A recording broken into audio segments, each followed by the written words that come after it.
Hi, it's Tuesday, September 15th. I'm Max Brantley with the Arkansas Times. Some news headlines from Arkansas. Kind of a slow day.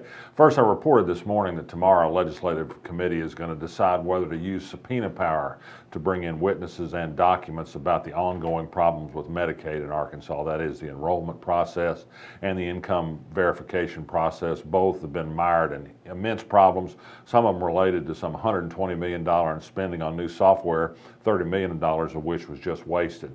The state had a terrible process to check income eligibility. Tens of thousands of people have been thrown off the system because we only gave them 10 days to respond. We found out later that the state itself has not been making its 45-day deadline for getting people enrolled in Medicaid in the first place. It's been a terrible burden for mothers of children. Doctors around the state have huge bills piling up that they can't be paid for. So the Legislative Performance Review Committee is not happy about it. I think there are people in the state government that don't think have been shooting straight with them. I think there's a chance that federal agencies are taking a look at some of this problem. Tomorrow's meeting will be a setup for an October meeting at which people will appear, and things could get interesting. It's school election day in Arkansas, and that doesn't mean much in Pulaski County because, as you know, Little Rock and Pulaski County School District were taking over the state. They don't have school boards anymore. We'll be watching one interesting race up in Bentonville where, believe it or not, partisan politics are now part of the scene for school elections there. An incumbent board member is being described in advertising as a Republican. She's against a non-discrimination policy for employees. Her opponent is being described as a Democrat. That's a dirty word in Benton County. She's for a non-discrimination policy. This has been a hot issue up there. Also reported today that Tim Howard, the former death row inmate who got sentenced to 38 years in a reduced second-degree murder conviction after getting a new trial after serving 19 years on death row. His attorney has filed a motion in circuit court in Jefferson County asking that he be immediately released from prison, which according to the terms of his sentence he should be. He should get credit for good time and he should be released. The State Direction Department is fighting that. It doesn't want to release a man who was convicted of murder, and we'll try in court to see whose rules will prevail.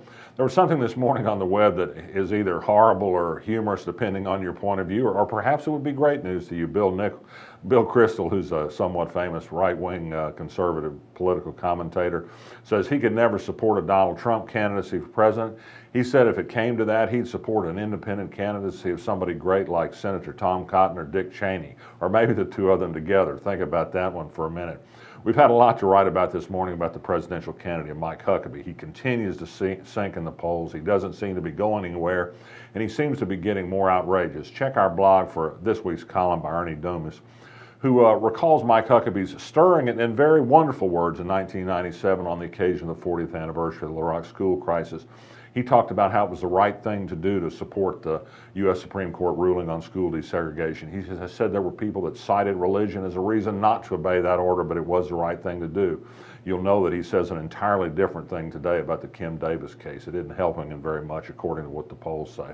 But even worse than that, Mike Huckabee's now been quoted as giving a speech to a conservative group in which he doesn't seem too interested in taking in Syrian refugees. He says he's not sure they're poor or in danger of their lives or in terrible circumstances. He says maybe they're just looking for good cable television. Really, a supposed man in the cloth said that. Apparently the book of Matthew that talked about taking in the poor and the hungry and those without shelter apparently was stripped out of Mike Huckabee's Bible.